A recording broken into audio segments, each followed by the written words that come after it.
اما بعد فقد قال الله تبارك وتعالى كما ورد في آخر سورة الحج اعوذ باللہ من الشیطان الرجیم بسم اللہ الرحمن الرحیم یا ایھا الناس ضرب مثل فاستمعوا له ان الذین تدعون من دون اللہ لن يخلقوا ذبابا ولو اجتمعوا له وَإِن يَسْلُبْهُمُ الذُّبَابُ شَيْئًا لَا يَسْتَنقِذُوهُ مِنْهُ ضَعْفَ الطَّالِبِ وَالْمَطْلُوبِ مَا قَدَرُوا اللَّهَ حَقَّ قَدْرِهِ إِنَّ اللَّهَ لَقَوِيٌّ عَزِيزٌ اللَّهُ يَصْطَفِي مِنَ الْمَلَائِكَةِ رُسُلًا وَمِنَ النَّاسِ إِنَّ اللَّهَ سَمِيعٌ بَصِيرٌ يعلم ما بين أيديهم وما خلفهم وإلى الله ترجع الأمور صدق الله العظيم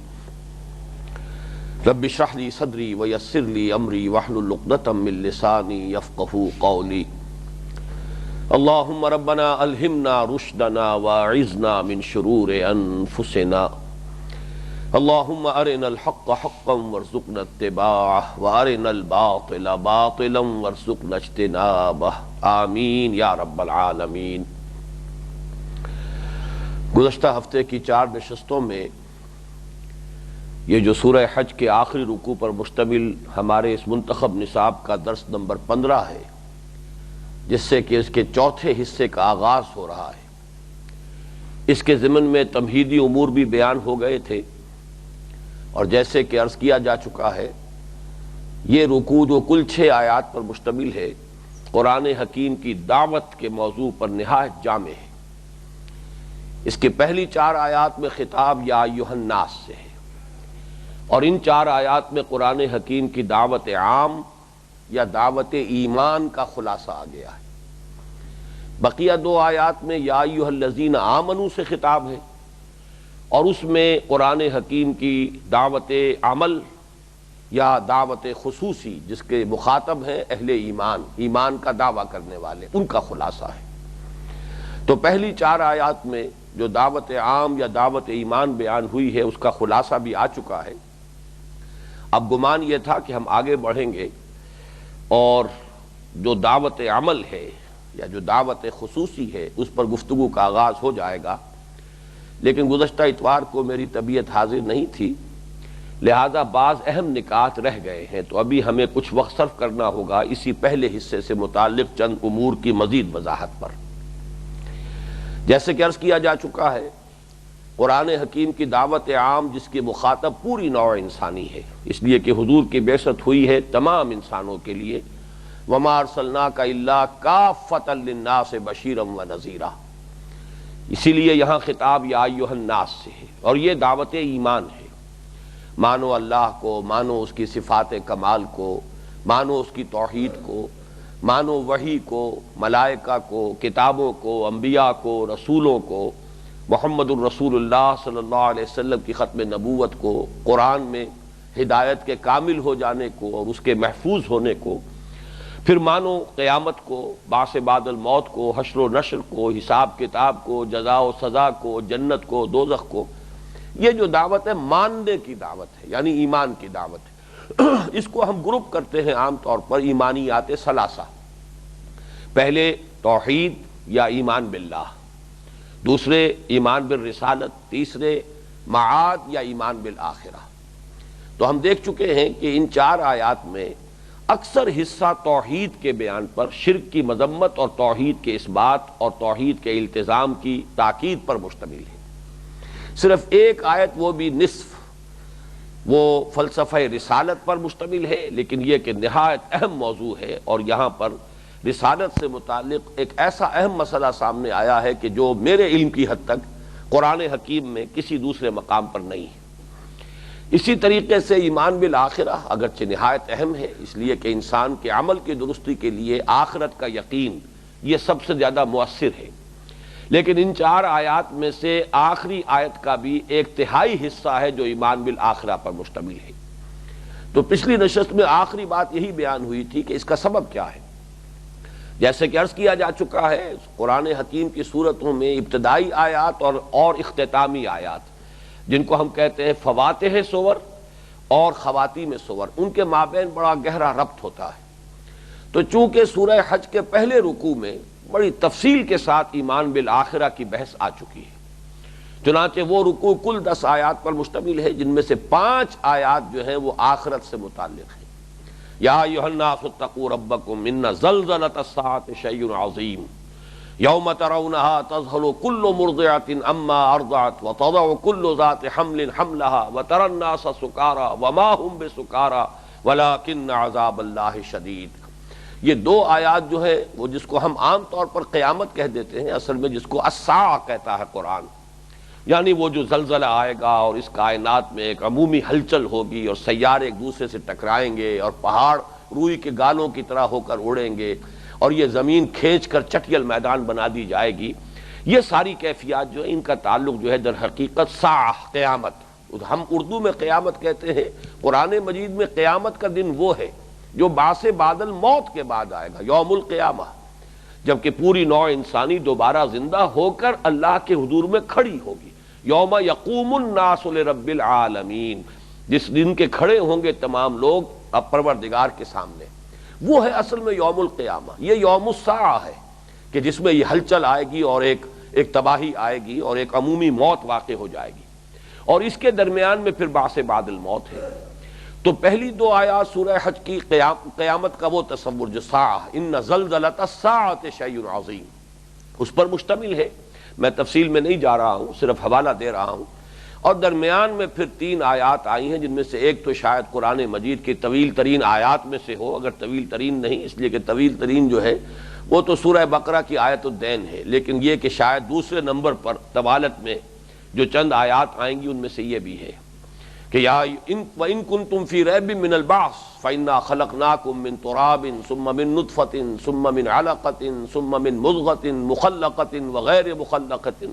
یہ ساری جو تخلیق کے جو بھی مراحل تھے ان کو بیان کیا شواہد کے طور پر کہ تم بعث بعد الموت کے بارے میں اگر کسی شک میں مبتلا ہو تو غور تو کرو۔ یہ وہی مضمون ہے جو سورہ قیامہ کے اختتام پر آیا تھا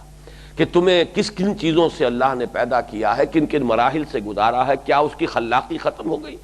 کیا اس کی قدرت ختم ہو گئی، کیا تمہیں وہ دوبارہ پیدا کرنے پر قادر نہیں ہے۔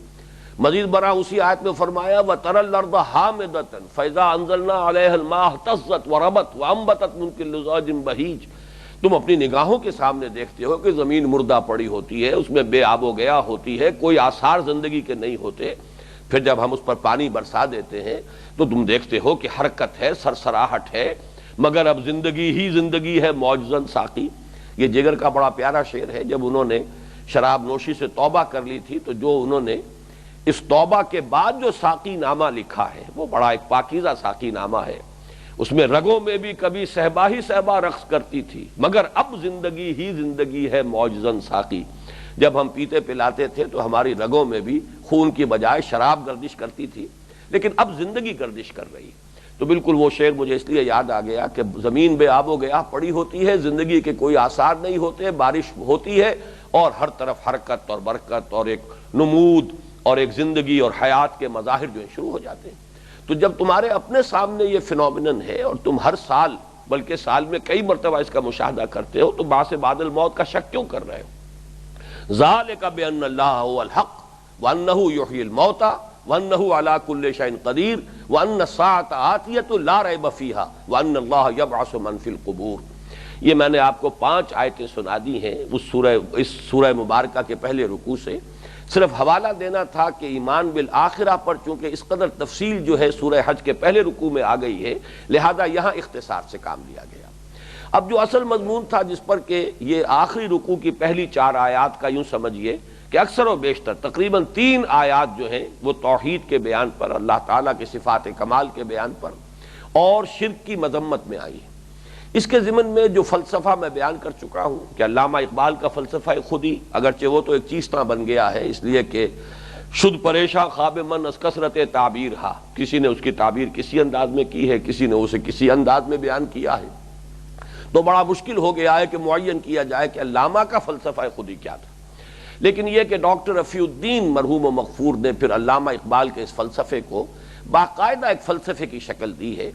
اور وہ ان کا فلسفہ ہے نسب العینوں یا آدرشوں کا فلسفہ، کہ انسان اپنی گویا کہ جس طرح سے اپنی حیات طبعی کے لیے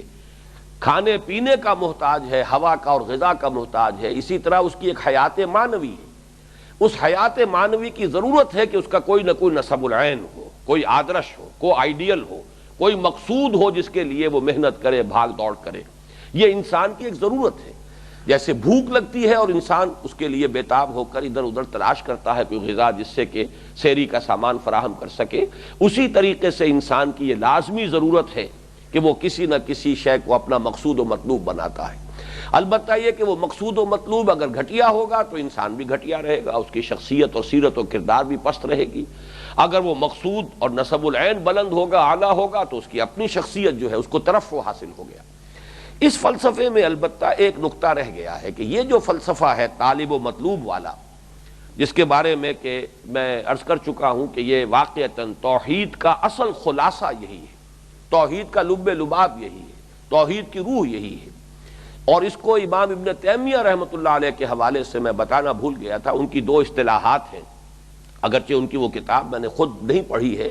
لیکن جو بھی اہل علم ہیں جنہوں نے مطالعہ کیا ہے ان سے یہ معلوم ہوا کہ انہوں نے توحید کو دو حصوں میں تقسیم کیا۔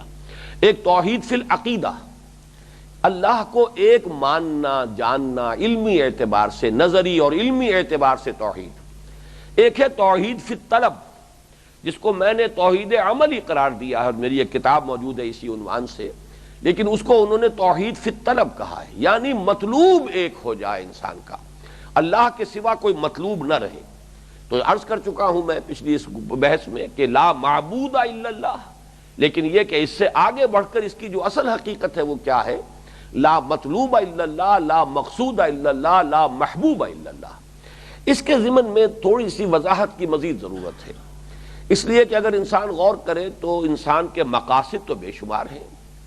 اس کی مطلوب اشیاء بے شمار ہیں۔ اگر انسان سوچے مجھے یہ بھی درکار ہے، یہ بھی مطلوب ہے، یہ بھی میری ضرورت ہے، یہ بھی میری، اس کی بھی مجھے احتیاج ہے، تو بے شمار ہماری ضروریات ہیں، بے شمار مقاصد ہیں۔ لیکن یہ کہ ایک انسان کی زندگی میں، جیسے ہم کہتے ہیں آرگنزم، اگر ایک آرگنائز پرسنالٹی ہوگی تو اس میں کچھ پرائرٹیز کا تعین ہوتا چلا جاتا ہے۔ کھانا درکار ہے اپنی زندگی کو برقرار رکھنے کی، زندگی کس لیے درکار ہے؟ فلاں شے درکار ہے اپنے فلاں جبلی تقاضے کو پورا کرنے کے لیے، لیکن خود اس کا مقصود و مطلوب کیا ہے؟ تو آپ اگر دیکھیں گے تو معلوم ہوگا درجہ بدرجہ یہ چیزیں اس شے کے لیے مطلوب ہیں، یہ چیزیں اس کے لیے مطلوب ہیں۔ بالآخر اگر واقعتاً ایک آرگنائزڈ ایک اور کمپوزڈ پرسنالٹی ہے انسان کی، تو اوپر جا کر ایک مقصود رہ جائے گا، باقی تمام مقاصد اس مقصود حقیقی کو سب سرو کریں گے،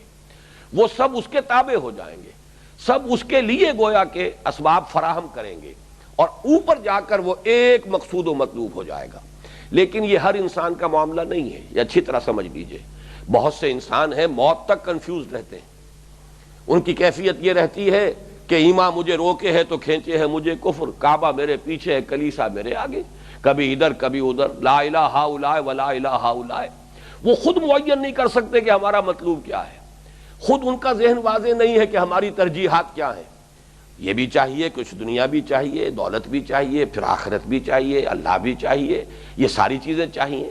اور در حقیقت ایک انسان جو ہے جس کی کہ کمپوز پرسنالٹی ہو، اور جس میں کہ کوئی سپلٹنگ آف دی پرسنالٹی نہ ہو، شخصیت ٹوٹی پھوٹی ہوئی اندر سے نہ ہو، بلکہ یہ کہ اس کا آرگنائزڈ پرسنالٹی، اس میں یہ تمام چیزیں جو ہیں معین ہو جانی چاہیے کہ آخری مقصود میرا یہ ہے۔ یہ جو آخری مقصود ہے، جب ہم کہتے ہیں لا مقصود الا اللہ، اس کا مطلب یہ نہیں کوئی اور شے مقصود نہیں ہے۔ زندگی بھی ہمیں ایک مقصود ہے، اس کا برقرار رکھنا مقصود ہے، اس کے لیے معاش کی جد و جہد جو ہے وہ بھی ذرائع ہیں، لیکن یہ کہ یہ مقصود اصلی نہیں ہے۔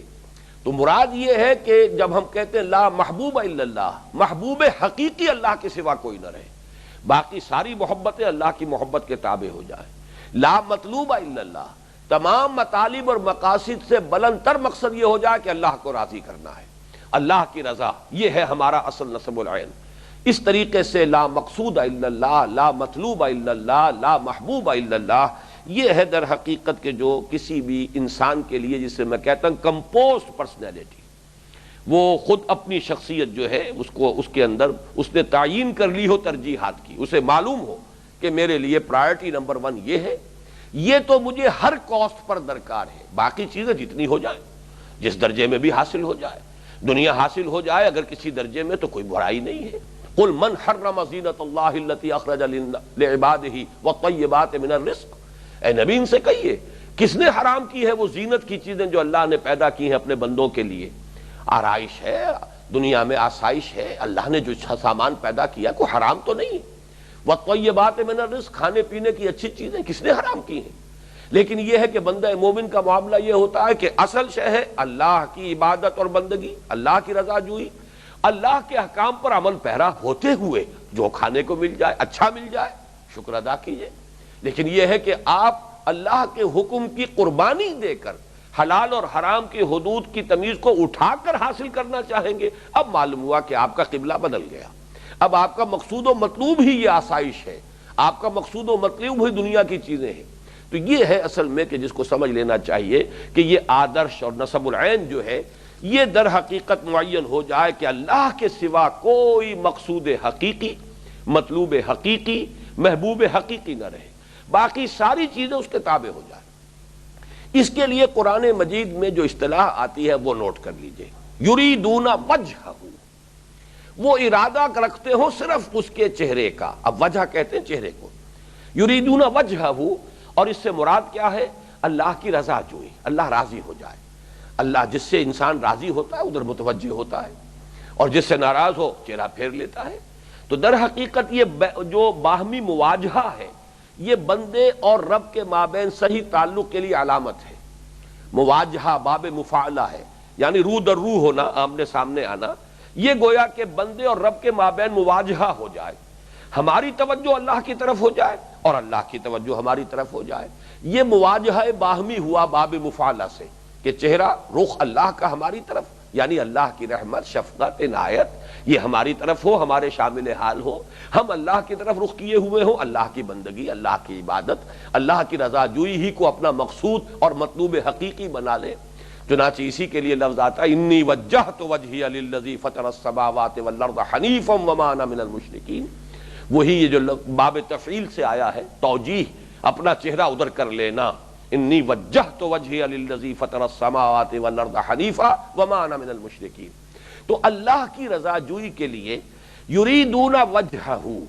پھر نوٹ کیجئے بار بار میں اس چیزوں کو کی تکرار کے ساتھ جو ہے میں دہرا رہا ہوں ان کو، کہ اہم مضامین قرآن حکیم میں 2 مرتبہ ضرور آتے ہیں۔ چنانچہ میں حیران ہوا آج میں نے جب اس کو تلاش کیا تو واقعتاً بعین ہی انہی الفاظ کے ساتھ یہ یریدون وجہہ 2 جگہ قرآن میں موجود ہے۔ سورہ انعام کی آیت نمبر 52 ہے، وَلَا تَطْرُدِ الَّذِينَ يَدْعُونَ رَبَّهُمْ بِالْغَدَاةِ وَالْعَشِيِّ يُرِيدُونَ وَجْهَهُ، اے نبی صلی اللہ علیہ وسلم یہ جو غلام ہیں یا بیچارے مفلس اور قلاش مسلمان ہیں، آپ ان کو دھتکاریے نہیں، اپنے سے دور نہ کیجئے، تاکہ جو قریش کے سردار ہیں وہ آپ کے پاس آ کر بیٹھ سکیں، چونکہ وہ کہتے تھے کہ اے محمد آپ کی محفل میں ہر وقت اس قسم کے لوگ بیٹھے رہتے ہیں، کوئی غلام ہے، کوئی کمی کاری ہے، کوئی مزدور ہے، ہمارے شایان شان نہیں ہے کہ ہم ان کے ساتھ آ کر آپ کی محفل میں بیٹھیں۔ تو اب آپ اس کے لیے کہیں ان لوگوں کی کسی درجے میں دل جوئی کرنے کے لیے ان سرداران قریش کی کہیں ایسا نہ ہو کہ آپ کی طبیعت میں یہ بات آ جائے کہ ہٹ جائیں یہ لوگ آپ کے پاس سے۔ وَلَا تَطْرُدِ الَّذِينَ يَدْعُونَ رَبَّهُمْ بِالْغَدَاةِ وَالْعَشِيِّ يُرِيدُونَ وَجْهَهُ، اور بالکل نہ اپنے پاس سے ہٹائیے ان لوگوں کو کہ جو اپنے رب کو پکارتے ہیں صبح و شام، اور جن کا تو مقصود اور نصب العین ہی یہ رہ گیا ہے کہ وہ اللہ کا چہرہ چاہتے ہیں، اللہ کی رضا چاہتے ہیں، اللہ کی رضا جوئی ان کا نصب العین بن چکا ہے۔ اور اسی طرح سورہ کہف کی آیت نمبر 28 میں فرمایا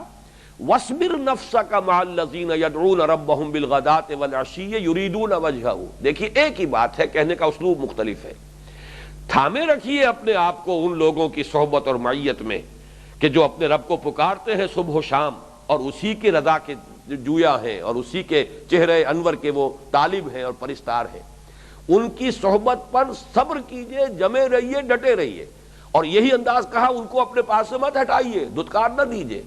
ایک ہی بات ہے، صرف اسلوب کا فرق ہوا لیکن 2 جگہ بات آ گئی۔ وَلَا تَطْرُدِ الَّذِينَ يَدْعُونَ رَبَّهُمْ بِالْغَدَاةِ وَالْعَشِيِّ يُرِيدُونَ وَجْهَهُ، اور یہاں فرمایا وَاصْبِرْ نَفْسَكَ مَعَ الَّذِينَ يَدْعُونَ رَبَّهُمْ بِالْغَدَاةِ وَالْعَشِيِّ يُرِيدُونَ وَجْهَهُ، ایک ہی مضمون دو جگہ آ گیا، اسلوب بدل گیا۔ اسی کے لیے آج کل ہمارے ہاں جو اصطلاح مستعمل ہے وہ ہے نسب العین۔ یہ چونکہ عام اصطلاح ہے اس وقت، اس کے حوالے سے بھی میں چاہتا ہوں کہ بات واضح ہو جائے، اور اس میں بھی چونکہ کچھ مغالطے آج کل ہوئے ہیں۔ ایک تو یہ کہ صوفیاء کے ہاں ایک بات ہے جو صحیح بات ہے، اس کو میں چاہتا ہوں اس حوالے سے آپ سمجھ لیں۔ نسب العین کیا ہے؟ عین آنکھ، نسب جو چیز سامنے نسب ہے، آنکھ جس چیز پر جمی ہوئی ہو وہ نسب العین ہے۔ یعنی یہ کہ آپ دن رات میں نہ معلوم کتنے کام کر رہے ہیں، لیکن یہ کہ آپ کا ایک نسب العین ہے، مقصود ایک ہے، باقی ساری چیزیں اس کے تابع ہیں۔ ساری حرکت ہے، آپ کی معاشرت ہے، معیشت ہے، آپ کاروبار کر رہے ہیں، کہیں ملازمت کے لیے جا رہے ہیں، سب کر رہے ہیں، بیوی بچوں میں ہیں ان کا حق ادا کر رہے ہیں، یہ سب ساری آپ کی صبح سے لے کر شام تک کی جو بھی حرکات و سکنات ہیں ان کی تو گنتی نہیں کی جا سکتی۔ نسب العین ایک رہے گا، نگاہ جمی رہے گی ایک منزل پر۔ نسب العین جو ہے انسان کا وہ کیا ہے؟ تو اس میں ایک بات تو وہ کہ جو بہت صحیح ہے اور صوفیاء کے ہاں ہے، جنت بھی آپ کا نسب العین نہ بن جائے کہیں، جنت بھی مطلوب و مقصود کے درجے میں نہ آ جائے، مطلوب و مقصود کے درجے میں صرف اللہ کی رضا۔ یہ وہ چیز ہے کہ جو صوفیاء کے ہاں بیان ہوتی ہے، اور حضرت رابعہ بصریہ رحمہ اللہ ان کے جو ایک وہ اس کو آپ حکایت کہہ لیں، واقعہ کہہ لیں، اس کے حوالے سے اس حقیقت کو عام طور پر بیان کیا جاتا ہے تصوف کے حلقے میں، کہ ایک روز اپنے جذب کی کیفیت میں وہ نکلی ہیں، ایک ہاتھ میں ایک لوٹا جس میں پانی ہے، ایک ہاتھ میں ایک مشعل جو جلی ہوئی ہے، اس میں آگ لگی ہوئی ہے، مشعل ہے۔ تو کسی نے پوچھا کہ رابعہ کہاں چلی؟ تو فرمایا کہ میں اس مشعل سے جنت کو آگ لگانے جا رہی ہوں، اور اس پانی سے جہنم کو بجھانے جا رہی ہوں، تاکہ لوگ اللہ کی بندگی صرف اس کی رضا کے لیے کریں، جہنم سے بچنے اور جنت کے لالچ میں نہ کریں۔ تو واقعہ یہ ہے کہ یہ بات اپنی جگہ پر بہت بلند ہے اور بہت اونچی بات ہے اور صحیح بات ہے، اور یہی بات ہمیں معلوم ہوتی ہے مختلف احادیث سے کہ اہل جنت بھی، ظاہر بات ہے کہ اہل جنت آخر مختلف مراتب ہوں گے، درجات مختلف ہوں گے۔ جب حدیث میں یہاں تک آیا ہے کہ کمتر درجے کا جنتی جو ہے اپنے سے بالا تر درجے کے جنتی کو ایسے دیکھے گا جیسے تم زمین پر بیٹھ کر آسمان کے ستاروں کو دیکھتے ہو، اس لیے کہ جب جنت کی وسعت بتائی گئی ہے، عرضها السماوات والارض، تمام آسمانوں اور زمین کا احاطہ کر لینے والی ہے وہ جنت، اس کی وسعت کا آپ کیا اندازہ کریں گے؟ تو اس میں جو درجات ہوں گے انسانوں کے، اس کے لیے حدیث موجود ہے کہ ایک کمتر درجے کا جنتی جو ہے وہ دیکھے گا اپنے سے بالا تر درجے کے جنتی کو تو ایسے دیکھے گا کہ جیسے تم زمین پر بیٹھ کر ستاروں کو دیکھتے ہو۔ یہ درجات وہاں بھی ہیں، اور وہاں ترقی درجات بھی ہوگی، اور آگے بڑھتا چلا جائے گا انسان، اور آخری نعمت جو ملے گی وہ اللہ کا دیدار ہے۔ یہ گویا کہ وہی بات ہے کہ جن لوگوں کو تو خیر اس دنیا کی اور اسی حیات دنیاوی میں یہ ذہنی اور نفسیاتی ترفع حاصل ہو گیا ہو، وہ تو ٹھیک ہے، اپنی جگہ پر بہت بڑی بات ہے، بہت بڑی سعادت ہے۔ لیکن اگر کوئی جنتی ایسے بھی ہو کہ ابھی وہ جنت ہی کے لیے انہوں نے اللہ تعالیٰ کے احکام پر عمل پیرا ہو کر اپنی زندگی گزاری ہے، بہرحال حرام سے بچے ہیں، گناہ سے بچے ہیں، تو جنت تو ان کا حق ہے، لیکن یہ کہ ان کا ترفع وہاں ابھی ہوگا، ان کی ذہنی اور نفسیاتی ترقی درجہ بدرجہ یہاں تک پہنچے گی کہ پھر کوئی اور شے ان کے لیے مطلوب و مقصود کے درجے میں نہ رہ جائے سوائے اللہ کے دیدار کے۔ تو آخری نعمت جو ملنی ہے جنت میں وہ اللہ کا دیدار ہے۔ اس کو گویا کہ اس حلقے میں جس انداز میں بیان کیا جاتا ہے، یہ چیزیں جب اگر ان کو کروڈ فارم میں لیا جائے تو بعض طبائع انقباض محسوس کرتی ہوں، کرنی چاہیے۔ گویا کہ جنت کی توہین ہو رہی ہے کہ جنت کو میں جلانے جا رہی ہوں، یا یہ کہ جہنم کے بارے میں اور ایک بہت بڑا دعویٰ کر رہا ہے کوئی انسان کہ جہنم کو بجھانے جا رہی ہوں۔ لیکن یہ چیزیں سمبولک ہوتی ہیں، علامتی ہوتی ہیں، ان کی اصل حقیقت کو سمجھنا چاہیے کہ اصل نسب العین جنت نہ رہے، نسب العین صرف اللہ، اللہ کو اللہ کے لیے چاہو، اللہ سے محبت کرو، وہ تمہارا محبوب حقیقی اور مطلوب اصلی اور مقصود اصلی بن جائے، باقی ساری چیزیں اس کے تابع ہیں۔ اس دنیا میں رہتے ہوئے عقل حلال کی تم طلب کر رہے ہو، جائز ہے، یہ بھی عبادت ہے، القاسب و حبیب اللہ، اس طرح جنت کے آپ طالب بن جائیں، کوئی حرج نہیں ہے، لیکن یہ کہ اصل جو آپ کا مقصود و مطلوب ہے وہ اللہ کی رضا۔ اور یہی شے اس دور میں ایک اور طور سے آئی ہے، اور یہ اصل میں ایک منفی انداز میں جو بات آئی ہے، غلط انداز میں، کہ 20ویں صدی عیسوی کی جو احیائی تحریکیں ہیں، یہ پوری دنیا میں تقریباً ایک ہی وقت میں 1925-1930 کے مابین جو ہے تقریباً یہ تحریکوں کا نقطہ آغاز ہے. یہ جو ریوائولسٹ موومنٹس ہیں، ایکٹیوسٹ موومنٹ، جنہیں آج کل فنڈامنٹلسٹ کہا جا رہا ہے، آرتھوڈکس علماء کو عام طور پر فنڈامنٹلسٹ میں شمار نہیں کیا جاتا. اصل میں فنڈامنٹلزم کی گالی جو ایجاد کی گئی ہے وہ ان تحریکوں کے لیے ہے جو دین کو دین کی حیثیت سے سمجھتے ہوئے اس کے غلبے کی جد و جہد چاہتے ہیں کہ پورے نظام زندگی پر دین کا غلبہ ہو جائے، جس کو وہ کبھی اقامت دین کہتے ہیں، کبھی اسلامی انقلاب کہتے ہیں، کبھی وہ حکومت الہیہ کا لفظ کبھی استعمال کیا جاتا تھا. مختلف اصطلاحات ہیں، اس پر میں ایک مفصل جو ہے مضمون لکھ چکا ہوں کہ جس میں نے قرآنی اصطلاحات جو ہیں اس موضوع پر جو تقریباً مترادف ہیں ان کو بھی بیان کیا ہے،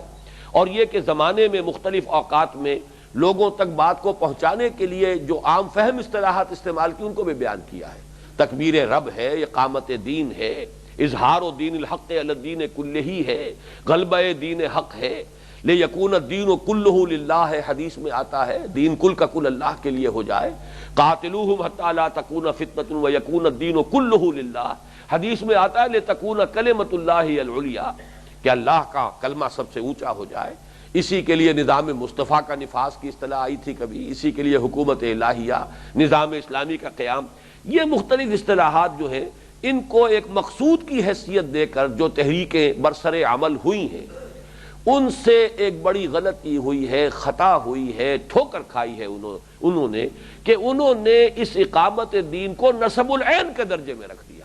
غلط ہے. اقامت دین کی جد و جہد فرض ہے، کوئی شک نہیں. نماز فرض ہے، کوئی شک نہیں، لیکن نماز نصب العین نہیں ہے. روزہ فرض ہے، کوئی شک نہیں، لیکن روزہ نصب العین نہیں ہے. اسی طرح اقامت دین کی جد و جہد، اس کے لیے جہاد، اس کے لیے جان مال کھپانا سب فرض کے درجے میں ہے. امکانی حد تک کوشش کرنا لازم ہے، نصب العین نہیں. نصب العین جو ہے وہ صرف ایک ہے، وہ اللہ کی رضا جوئی ہے. یہ اس کے علاوہ اس درجے میں کسی اور شے کو اگر شامل کر دیا جائے، بریکٹ کر دیا جائے، تو سوچ میں ایک کجی پیدا ہو جاتی ہے. نصب العین کے حصول میں اگر محسوس ہو کہ سیدھی انگلیوں اگر گھی نہیں نکل رہا ہے تو چلو ٹیڑھی انگلیوں سے نکالو. اگر جو سیدھا راستہ ہے اس سے ہم اپنے نصب العین تک نہیں پہنچ پا رہے ہیں تو شارٹ کٹ کوئی تلاش کرو، کوئی راہ یسیر ہمیں مل جائے. یہ ساری چیزیں جو ہیں یہ انسان کی سوچ میں اس لیے آتی ہیں کہ اس کو نصب العین کا درجہ دے دیا ہے کہ بائی ہک اور بائی کروک وہاں تک تو ہمیں پہنچنا ہی ہے، وہ تو ہمارا اصل مقصود ہے. اس سے یہ خطا پیدا ہوئی ہے کہ جس کی بنا پر بہت سی تحریکیں جو ہیں وہ صحیح راستے سے ہٹ کر جو ہے وہ مختلف قسم کی دلدلوں کے اندر پھنس کر رہ گئی ہیں. تو نصب العین صرف ایک ہوگا، لا مطلوب الا اللہ، لا مقصود الا اللہ، لا محبوب الا اللہ. آدرش آئیڈیل نصب العین سوائے اللہ کی ذات کے منزل ماں کبریاست یزداں بکبندہ ور ہمت مردانہ. اللہ سے کمتر کسی شے پر اپنے مقصود اور مطلوب کے اعتبار سے never settle for anything less, اس سے کمتر کوئی اپنا مقصود و مطلوب نہ بناؤ. یہ ہے اصل توحید. اسی کا جب انسان اپنے باطن میں تجزیہ کر سکے تو معلوم ہو جائے گا کہ ہم حقیقتاً موحد ہیں یا نہیں ہیں. ورنہ ہو سکتا ہے کہ اپنی جگہ بڑا زوم ہو کہ فلاں لوگ تو بڑا مشرکانہ عقائد اور مشرکانہ افعال و بدعات میں مبتلا ہیں، ہم موحد ہیں، لیکن معلوم ہو کہ وہ توحید جو ہے ہماری بھی کہیں اس فتوے کی زد میں نہ آ جائے جو حضور نے فرمایا کہ تعس عبد الدینار و عبد الدرہم. کہنے کو تو بہت بڑے جو ہیں موحد بنے پھرتے ہیں، لیکن ان کا اصل معبود پیسہ ہے، دولت ہے. دولت اور پیسے کے لیے اگر وہ اللہ کے حرام میں منہ مارنے کے لیے تیار ہیں تو معلوم ہوا کہ اصل مقصود اور مطلوب جو ہے اور اصل محبوب جو ہے وہ تو دولت ہے.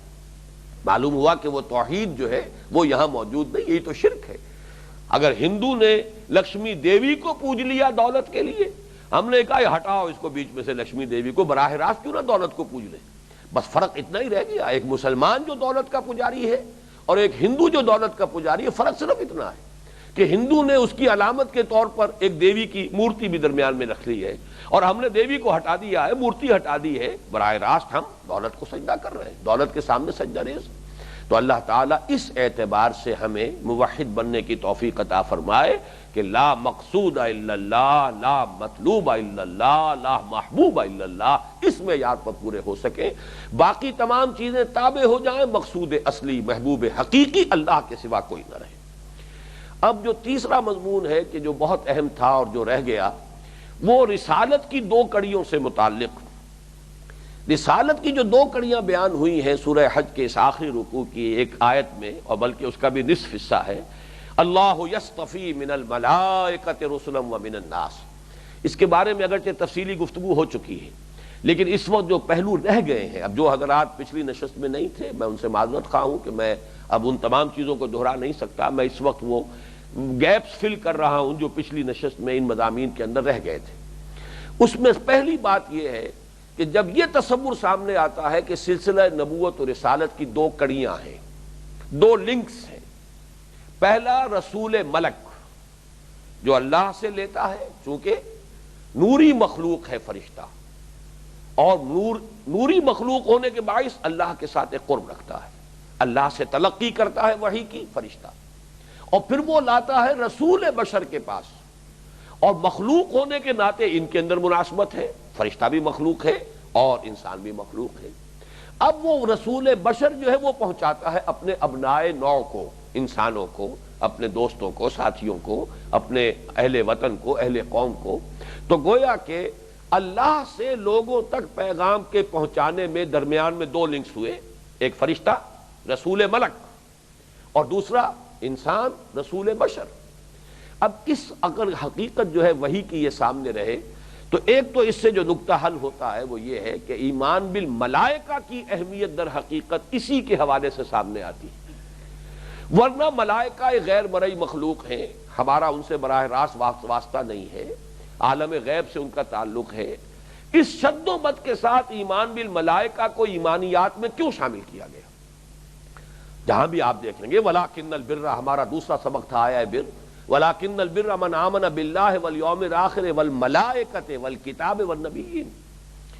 ایمان مفصل میں آمنت باللہ وملائکتہ وکتبہ ورسلہ والیوم الآخر والقدر خیرہ وشرہ من اللہ تعالی والبعث بعد الموت، اس میں تو ملائکہ اللہ کے فوراً بعد آ رہے ہیں۔ وجہ یہی ہے کہ وحی کی حقیقت اس کے بغیر نہیں واضح ہوتی، اور وحی کی یہ سلسلہ جو ہے دو کڑیوں پر مشتمل ہونا، اس میں چونکہ ایک مستقل لنک کی حیثیت سے پہلی لنک جو ہے ہی فرشتہ،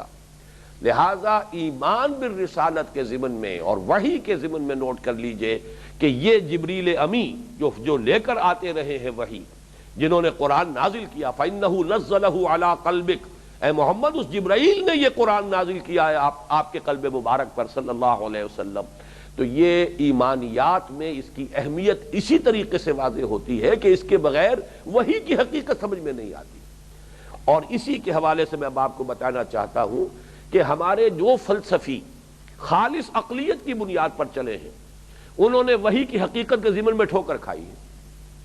چنانچہ چاہے وہ ابن سینا اور فارابی اور کندی ہو، یہ گویا کہ وہ ہمارا گروپ ہے شروع کے فلاسفہ کا، اور یہ وہ لوگ ہیں کہ جو ارسطو کے فلسفے سے اس کے پیروکار ہیں اور بہت بڑے بڑے مشائین یہ کہلاتے ہیں، اور بڑا اونچا مقام ہے، ویسٹ میں بھی ان کو تسلیم کیا جاتا ہے، ان کی عظمت کو، جلالت قدر کو فلاسفہ کی حیثیت سے۔ انہوں نے بھی حقیقت وحی کے بیان میں ٹھوکر کھائی، اور اس دور میں جو ایک سیکنڈ ویو آئی ہے ریشنلزم کی، سائنٹیفک ریشنلزم، ہندوستان میں کیا بلکہ میں سمجھتا ہوں کہ پوری دنیا میں اس کے امام جو ہے سر سید احمد خان ہیں، اگرچہ کچھ لوگ آپ کو مصر میں بھی مل جائیں گے، لیکن ہندوستان، جیسے کہ میں عرض کر چکا ہوں کہ مجددین امت کا سلسلہ جو ہے وہ اسی بر صغیر کے ساتھ جو ہے وابستہ رہا ہے، 11ویں صدی ہجری سے شروع ہو کر حضرت مجدد الفسانی اور پھر شاہ ولی اللہ دہلوی اور پھر تحریک شہیدین، اسی طریقے سے یوں سمجھیے کہ یعنی فکر کی امامت جو ہے، چاہے وہ کسی غلط شیڈ کی طرف گیا ہو فکر، لیکن وہ بھی بر صغیر کو حاصل ہے۔ سر سید کا جو مقام ہے اس اعتزال جدید میں اور جدید علم کلام میں، جس میں کہ ٹھوکریں بڑی بڑی انہوں نے بھی کھائی ہیں، تو وہ ان کے بھی پائے کا کوئی آدمی جو ہے عالم عرب میں پیدا نہیں ہوا ہے۔ انہوں نے بھی وحی کے سلسلے میں یہی ٹھوکر کھائی کہ فرشتے پر ایمان کو درمیان سے نکال دیا، اور اسی کا ظہور ہوا تھا پاکستان میں ایک بڑی اہمیت کے ساتھ ڈاکٹر فضل الرحمان کی، اب وہ بھی مرحوم ہو گئے ہیں، اللہ تعالیٰ ان کی خطاؤں سے درگزر کرے،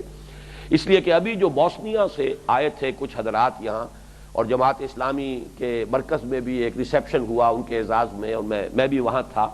اور یہاں ایک اور جماعت کے اہم کارکن نے اپنے گھر پر دعوت دی تھی، اس میں بھی ان سے گفتگو کا موقع ملا، تو معلوم ہوا کہ ان میں جو صاحب تھے کہ جو امام ہیں وہ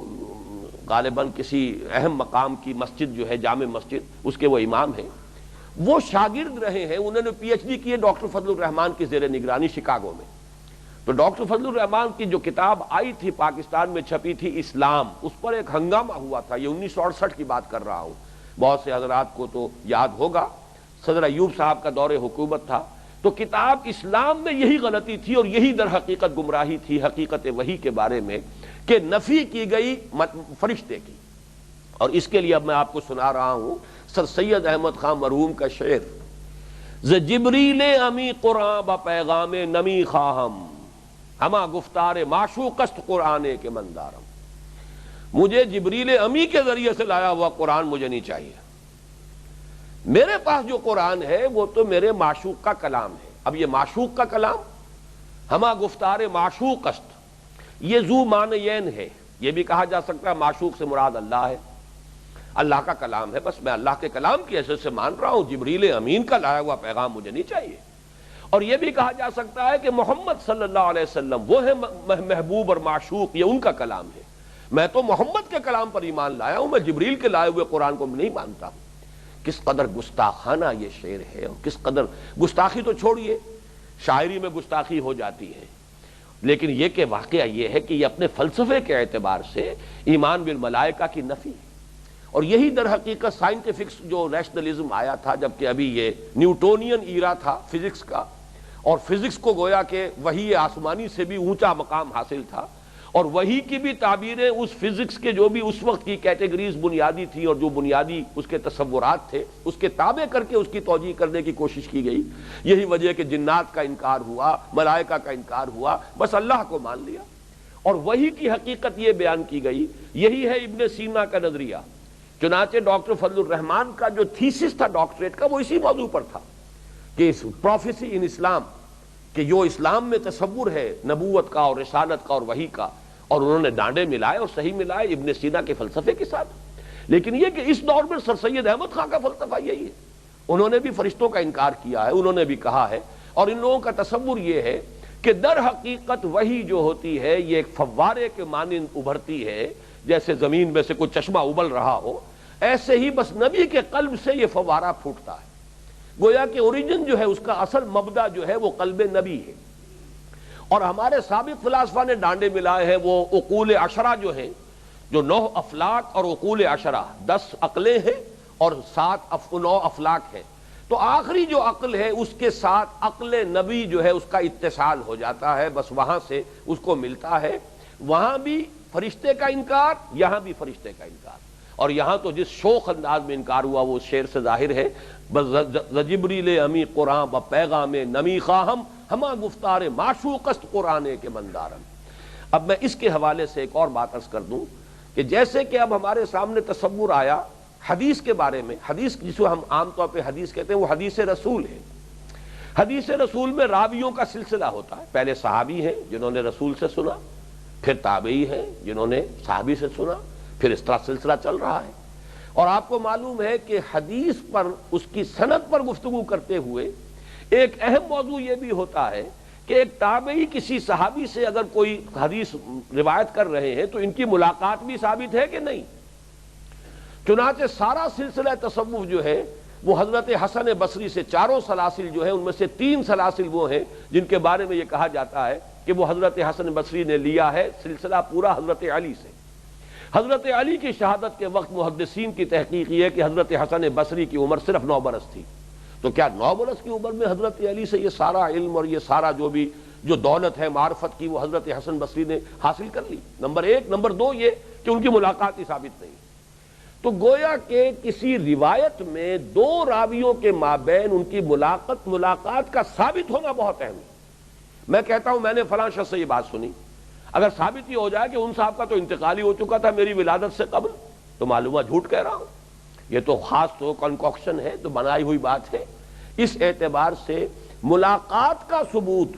اور 2 راوی جہاں پر آپس میں ایک دوسرے سے جو روایت کر رہے ہیں ان کی اگر رویت ثابت نہ ہو تو روایت جو ہے وہ مشکوک ہو جائے گی، مشتبہ ہو جائے گی.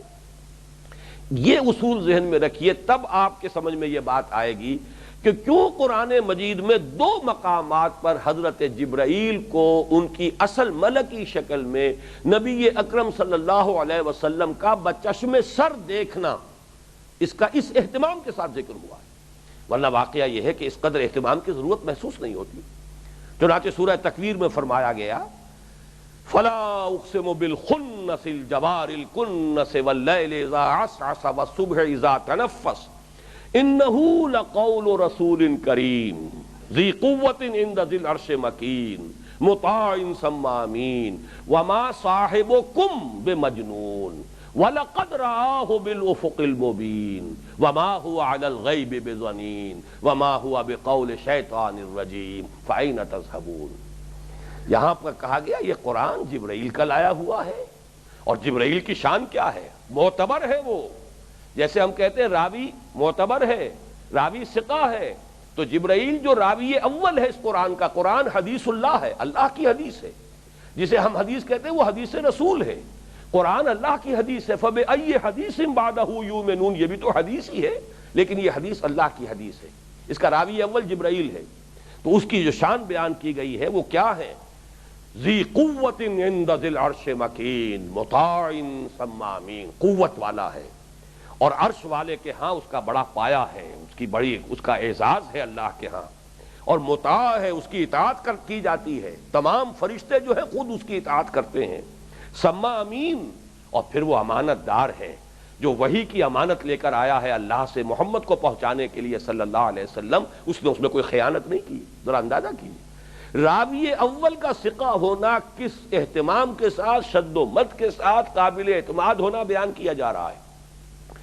انہ لقول رسول کریم ذی قوت عند ذی العرش مکین مطاع ثم امین وما صاحبکم بمجنون، یہ دوسرے راوی ہیں تمہارے ساتھی محمد صلی اللہ علیہ وسلم، اور یہ بھی کوئی مجنون نہیں ہے، انہیں کوئی خلل دماغی کا عارضہ نہیں ہوا ہے، تمہاری نگاہوں کے سامنے ہے، ان کی سیرت تمہاری نگاہوں کے سامنے، ان کی شخصیت تمہاری نگاہوں کے سامنے۔ وما صاحبکم بمجنون۔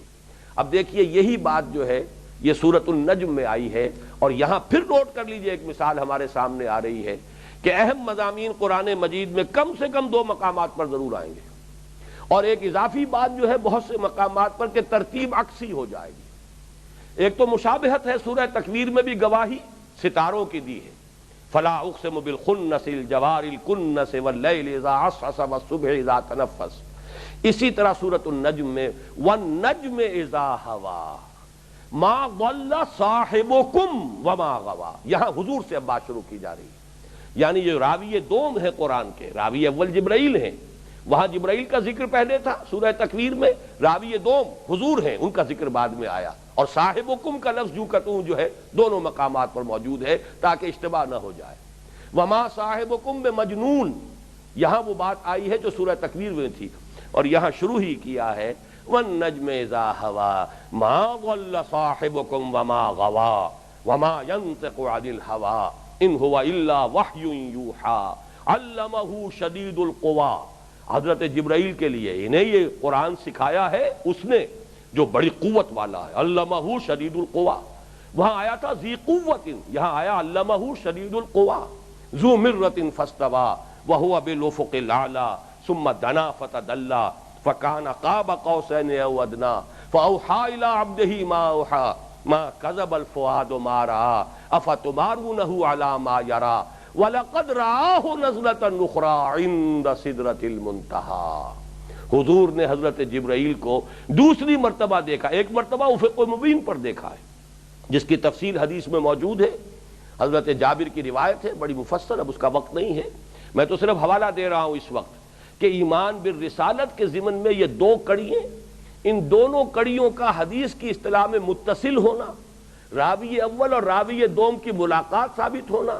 اور اس درجے میں کہ حضور نے بچشم سر حضرت جبرائیل کو ان کی اصل ملکی حالت میں 2 مرتبہ دیکھا ہے۔ وَلَقَدْ رَآهُ نَزْلَةً أُخْرَىٰ عِنْدَ سِدْرَةِ الْمُنتَهَىٰ، یہ ہوا ہے معراج کی شب سدرۃ المنتہا پر، وہاں حضرت جبرائیل اپنی اصل ملکی شکل میں ظاہر ہوئے۔ تو یہ جو مضمون اتنی اہمیت کے ساتھ، حالانکہ یہ ساری باتیں جو ہیں ہمارے تجربے میں آنے والی نہیں ہیں، ہمارے حواس کی رسائی سے ماوراء ہیں، ہمارے لیے تو یہ چیزیں جو ہیں محض خبر کے درجے میں ہیں، اور کوئی عملی اہمیت ان کی ہمارے سامنے نہیں آ رہی، اس کے ذریعے سے کوئی احکام شریعت کے نہیں ثابت ہو رہے، لیکن حقیقت وحی کی اہمیت اجاگر ہوتی ہے اللہ یصطفی من الملائکۃ رسلا ومن الناس، یہ وحی کی چین، نبوت کی چین دو لنکس پر مشتمل ہے، جن میں سے راوی اول وہ ملک رسول ملک ہے اور راوی دوم رسول بشر ہیں علیہم الصلاۃ والسلام۔ بارک اللہ لی ولکم فی القرآن العظیم ونفعنی وإیاکم بالآیات والذکر الحکیم۔